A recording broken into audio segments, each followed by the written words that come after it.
going on, y'all? Welcome back to another episode of The Jump. I want to talk a little bit about the first round of the college football playoff. If you haven't seen it yet, I talked about the Alabama-Oklahoma game already in a separate video on Friday night.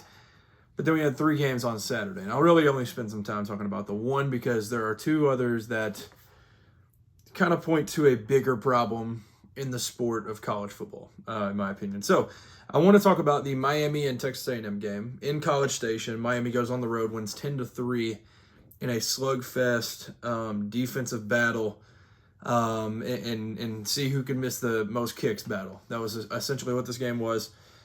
But Miami comes out on top, sitting at 11-2 now. They will face the Ohio State Buckeyes in the next round. So overall, the defense balled out, obviously. And I think Miami, coming into this game, and when you look and you see that Marcel threw for 237, you're like, oh, man, he didn't even play that bad. But the way that the two picks, that's one thing. But even outside of the 2 picks, it was a bad game. Bad game for Marcel.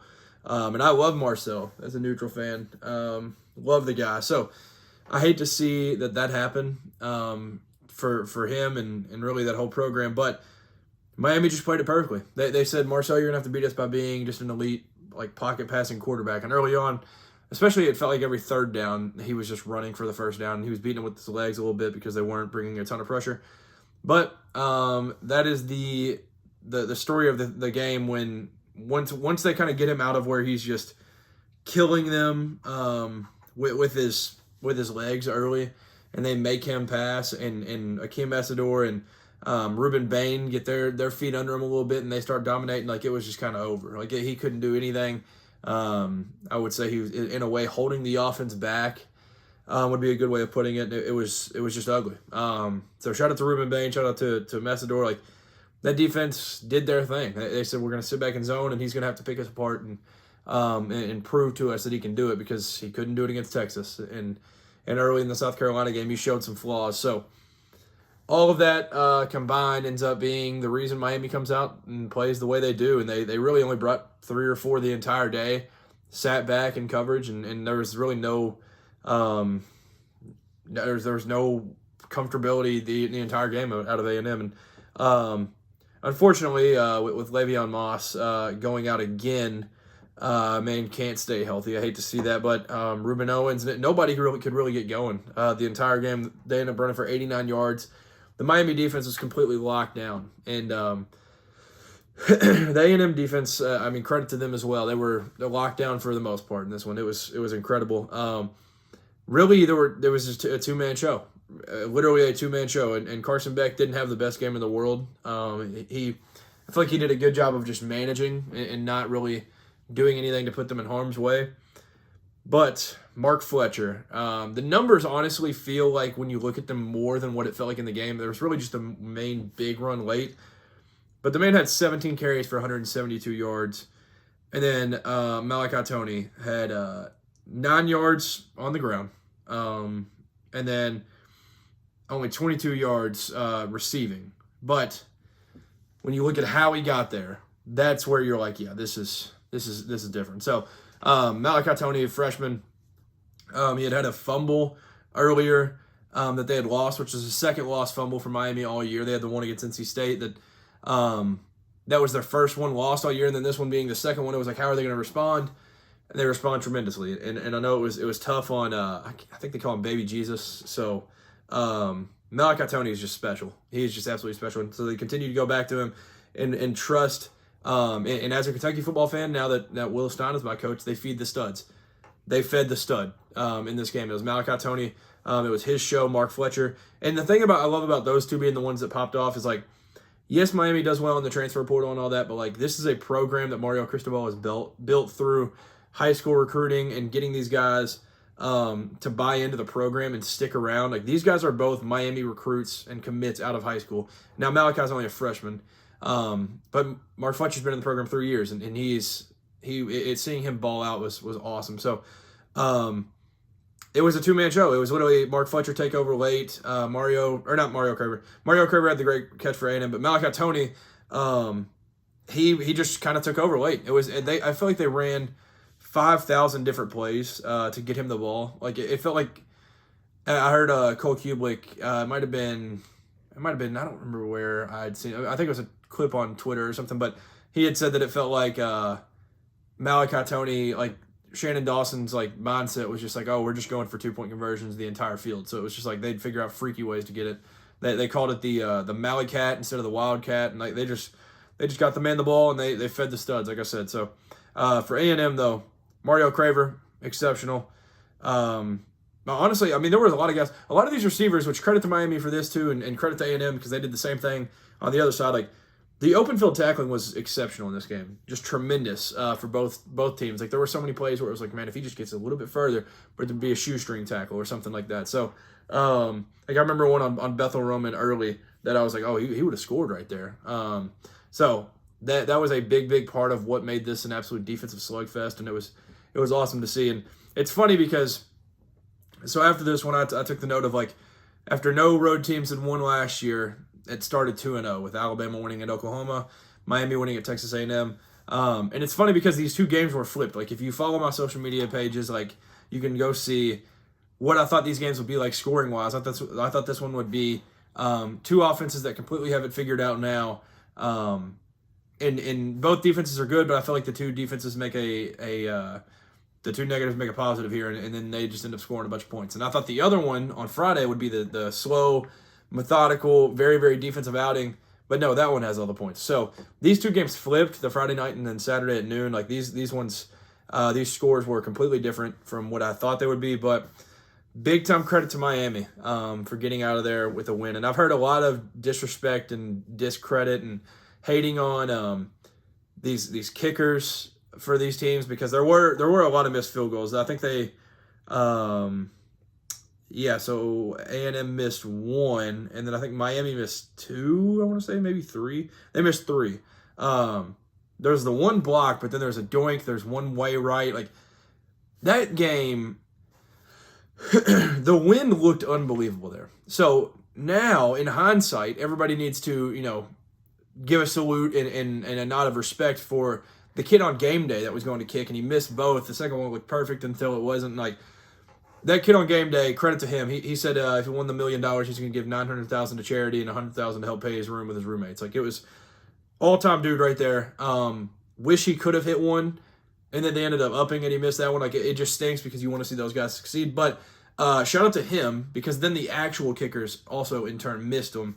So the kickers were just bad. I mean, it was overall, but it's not all on them. Like there was I want to say the field goal for A&M, that it was laces in too. So like it was, even through the adversity of a rough hold, like it was still awesome. And Carter Davis missed those three. And like I said, the one was blocked, the one was a doink, and I'm sure it was just an absolute nightmare for them out there, but that added to the elements and that added to the full flow of the game that neither team necessarily felt comfortable with a field goal, no matter what the distance was, because they were literally kicking chip shots by the time they were getting down the field. So I do want to shout out though, like there's been a lot of disrespect saying that they're just overrated and everything about Texas A&M and Mike Elko and what he's done. He's been there 2 years, guys. Like they're going to figure it out. And yes, you can say that the schedule did some favors in getting them there and all that, but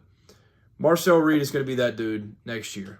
And he's going to figure it out. They're going to be just fine. Like they will be right back. They have an identity of what the program's going to look like, and they will continue to go get elite transfers, and they'll get elite guys out of the high school ranks and build them up. And that's what I feel like. This is just the two programs that are built in the trenches. And I mean, you could tell Miami's got some of the best offensive linemen in the entire country. Like you could just tell these guys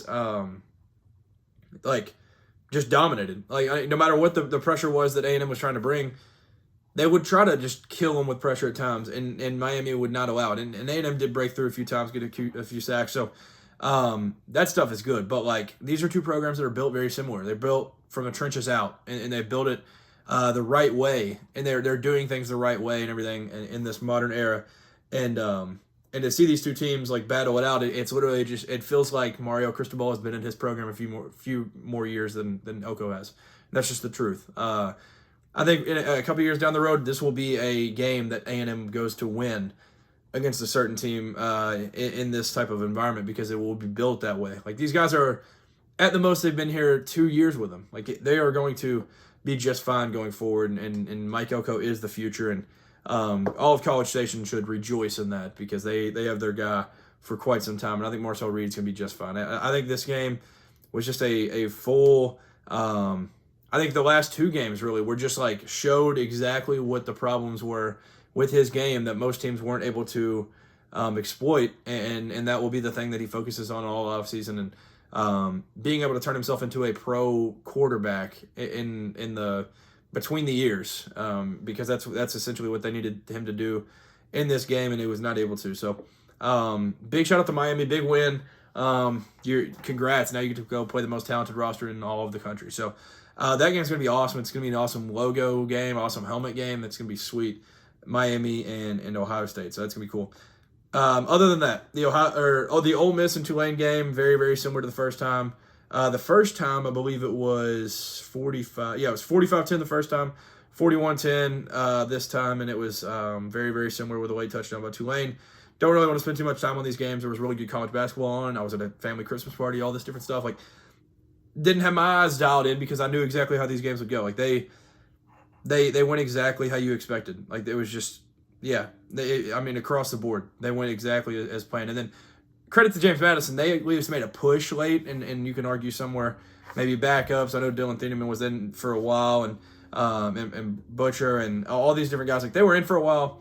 The big takeaway with this one, with it being like a late game, I was enjoying this one a little bit. Like, Dante Moore looked really good. He looked comfortable, and obviously he should, but this is a James Madison team that has a pretty good defense. So they even slowed down a Louisville team that I don't know if 28 was one of their lower scores this year, but I'd imagine so because they just score all the time, and they held them to 28, and it took a few big shot plays. So, like, even when they had played big competition this year, James Madison slowed them down. It was 34-3 at half.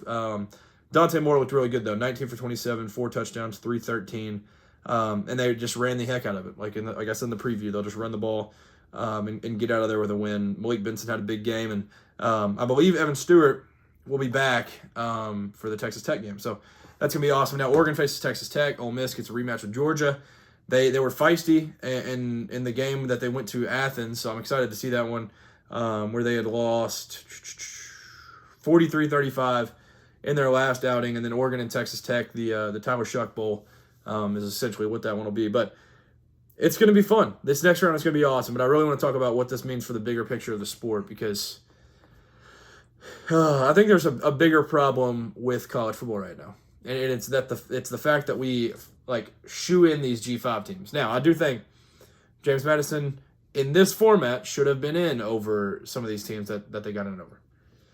But it just stinks. And I think going forward, they will probably keep it at 12, and they'll probably just try to make some adjustments to the 12 before they move to 16. I could be wrong, but that's just off the vibes. I think they'll probably keep it that way. But this is not – I saw a tweet with there was J.D. Piquel, and he said this is not college basketball. Like, this is not college basketball. This is not – there's not a Jack Golke on James Madison that could go out there and just hit a bunch of threes and just win that way. Like, football – comes down to the absolute just monsters and freak of athletes that you have. And if you look at these two rosters, Oregon probably has 30 players, maybe, better than James Madison's best. Like, I've heard people say that it's unsafe. I don't know if that's necessarily the term, but they are playing a different game completely. And for Ole Miss, they probably have, 25 guys better than Tulane's best player.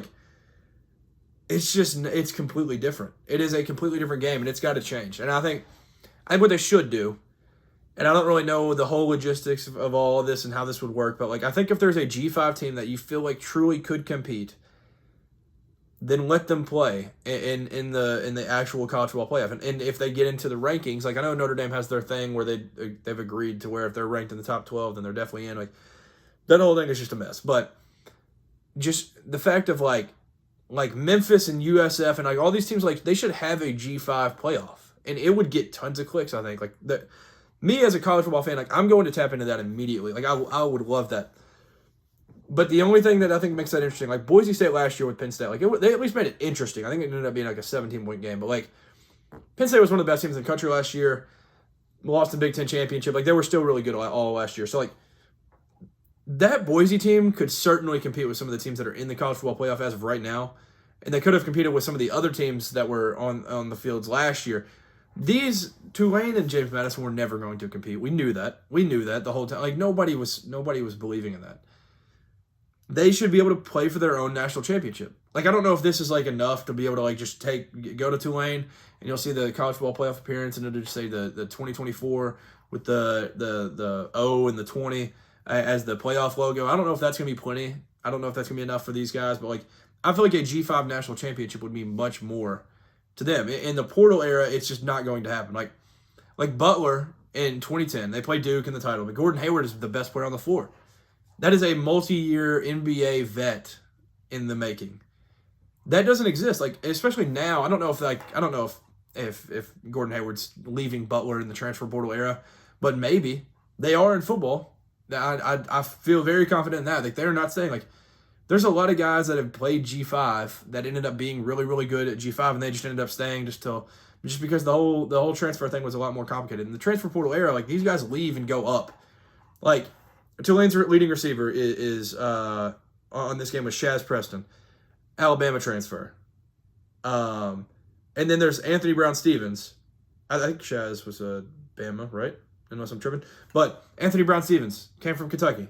Like, those guys didn't perform at that level, so they stepped down. What makes you think they're going to go out and beat Ole Miss? I mean, Kentucky, we beat Ole Miss last year, and it was an absolute miracle. And you take, like, the fourth best receiver on a Kentucky team and add him, and it just doesn't work. Like, it's not going to work. It's never going to, like, those teams will never win, and it's not ever going to happen. And I would love to think that it could. It would be awesome.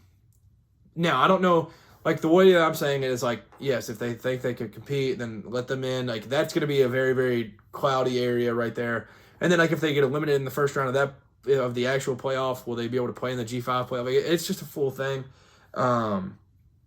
But it's just, like, I would have loved to have seen, like, Notre Dame play Oregon and, like, Vanderbilt play Ole Miss or something. Like, you can't tell me those games wouldn't have been better.